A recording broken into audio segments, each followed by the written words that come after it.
PDI Perjuangan menyindir si biru sudah terlepas dari pemerintahan Presiden Joko Widodo setelah mempunyai capres sendiri yang disebut mencapreskan Anies Baswedan. Meski tak spesifik menyebutkan nama parpol si biru, namun penyebutan nama capres Anies akan menunjukkan siapa target dari sindiran ini. Kemana arah sindiran PDI Perjuangan dan apakah sindiran ini sebagai tanda keretakan pemerintah dan juga Nasdem di istana? Untuk membahasnya lebih dalam sudah terhubung bersama kami. Pertama adalah Ketua DPP Partai Nasdem Sugeng Suparwoto, kemudian politikus PDI Perjuangan Andreas Pariera, dan juga Direktur Eksekutif Poltreking Indonesia Hanta Yuda. Selamat malam, apa kabar Bapak-Bapak? Ya, selamat malam. Alhamdulillah baik.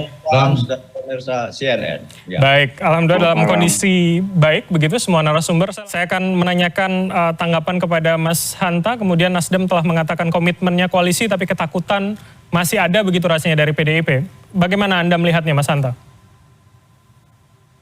Ya, saya kira ini bedakan dulu dengan 2024 nanti. Tapi pada saat ini, jika langkah politik atau terobosan politik yang cukup berani dari Partai Nasdem ini kemudian membuat Presiden tidak nyaman, ya saya kira Presiden punya hak prerogatif ya. Seperti tadi ada statement dari Pak Sugeng, ya bisa untuk mengoreksi posisi Nasdem di dalam pemerintahan.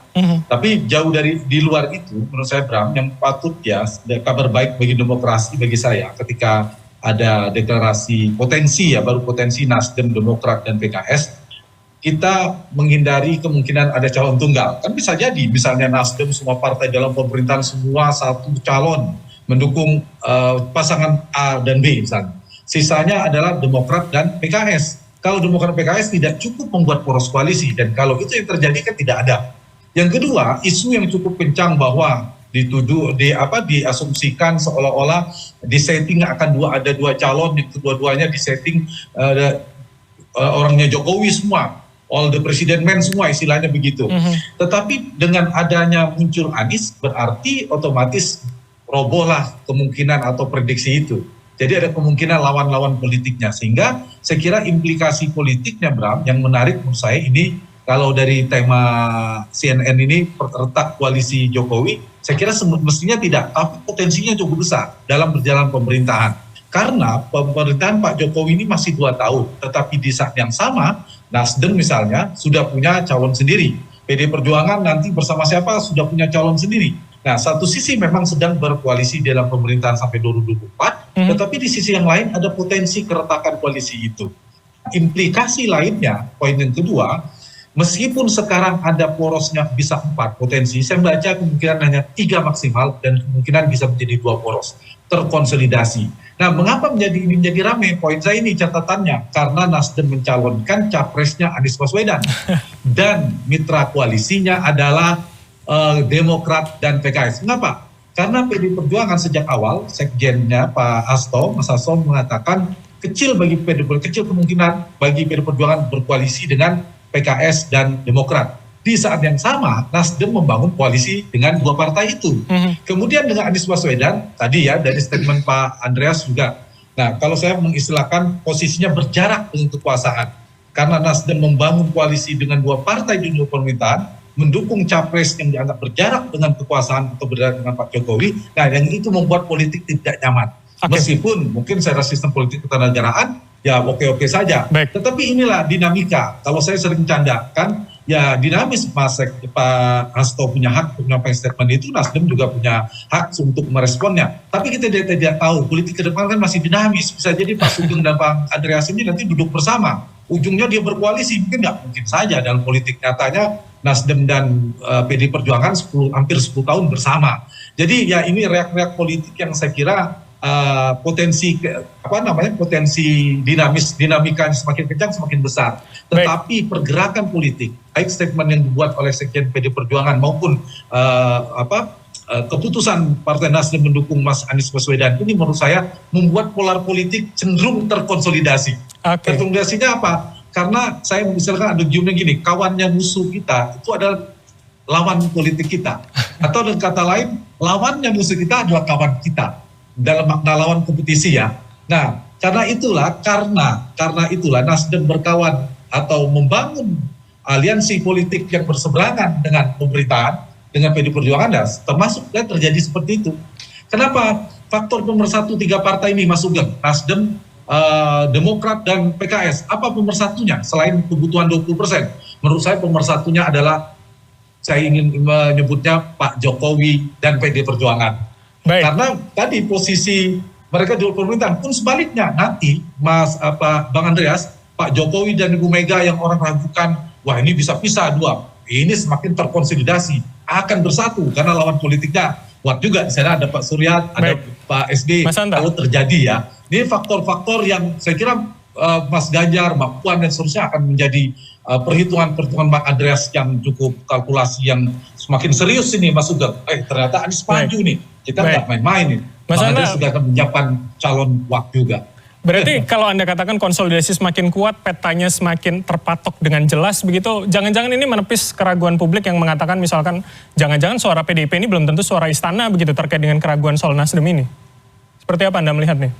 Iya, saya kira PDI Perjuangan adalah salah satu partai yang sangat otonom ya, kuat, tidak bisa disamakan dengan istana. Saya mengiyakan itu. Silakan Bang Andreas mungkin yang lebih paham yang di dalam partai. Ya saya kira hal yang terpisah ya, meskipun di dalam pemerintahan, tetapi PDI Perjuangan termasuk punya keputusan-keputusan politik terkait dengan partainya. Sehingga setiap partai ya ke depan itu yang harus diperhatikan, ini poin paling pentingnya. Kalau Pak Jokowi masih incumbent, ada calon presiden 2024, ya saya kira memang ini tidak boleh dilakukan oleh Nasdem. Nah problemnya sekarang memang Pak Jokowi itu bukan calon presiden lagi di 2024. Ini yang saya kira yang mungkin dinamikanya akan cukup kencang. Dan yang menariknya ini Bram, dua partai ini, PD Perjuangan karena partai terbesar, dia eksklusif punya tiket, mau berkoalisi dengan siapapun, nggak berkoalisi pun bisa maju sendiri. Kemudian Nasdem itu menjadi penentu pendulum dua dinamika politik yang berjalan. Dua partai ini penentu dalam pembentukan poros-poros polar politik.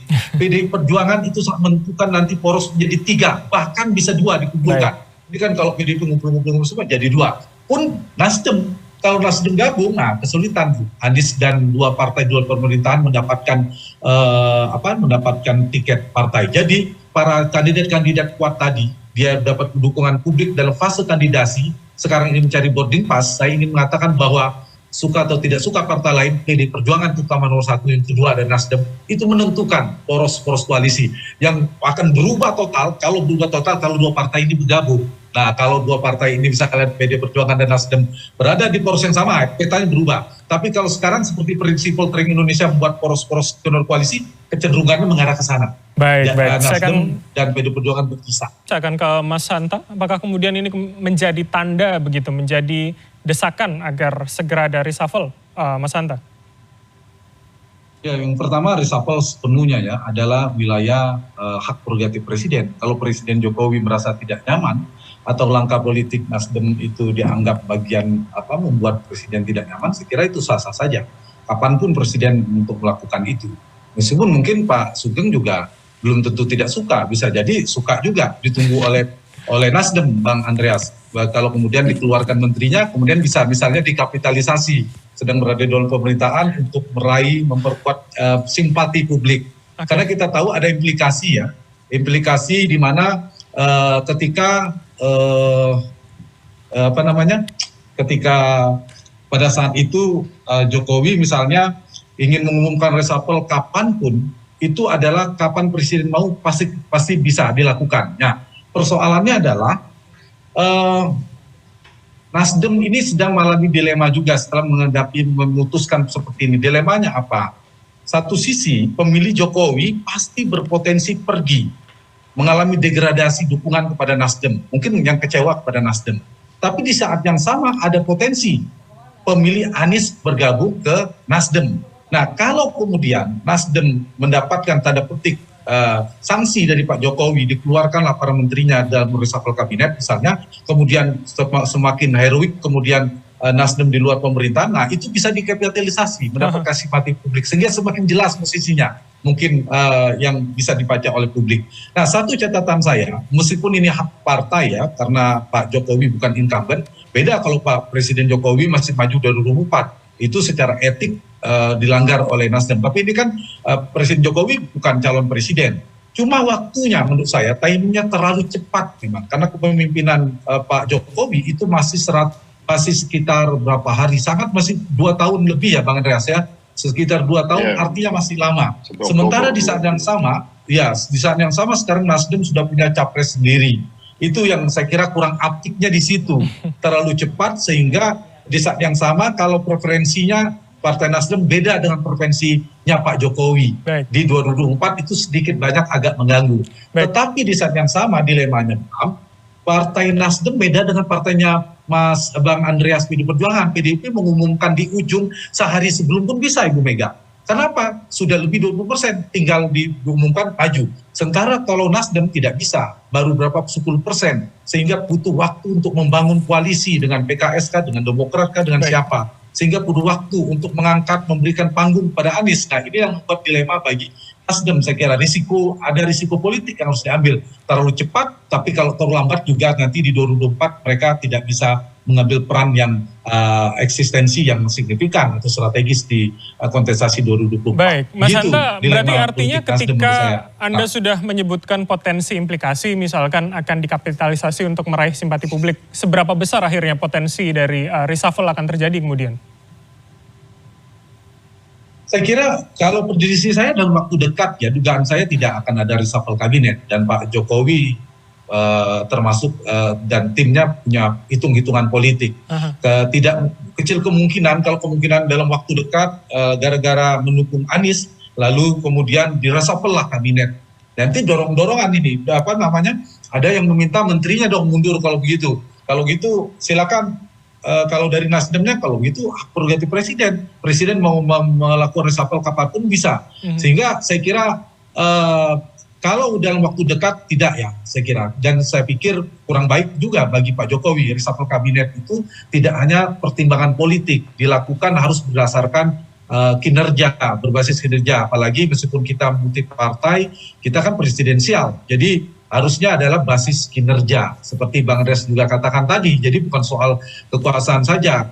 Publik akan menilai, persepsi publik akan diperhatikan oleh Presiden Jokowi. Jadi saya kira ini waktu bagi Nasdem seperti mengatakan tadi, tetap komit dalam pemerintahan, tetapi di saat yang sama saya kira Pak Jokowi ya sebagai pemilik hak prerogatif tinggal nyaman atau tidak dalam perjalanan ke depan. Tapi kalau soal partai misalnya antara Pak Sugeng dan Pak Andreas itu ya saya harus mengatakan sejak objektif agak terganggu relasi di dalam pemerintahan karena satu sudah punya capres yang kemungkinan berpotensi beda gitu. Tapi kalau orang memprediksi saat ini Bram bahwa PD Perjuangan dan Nasdem akan berpisah itu bukan kejutan ya.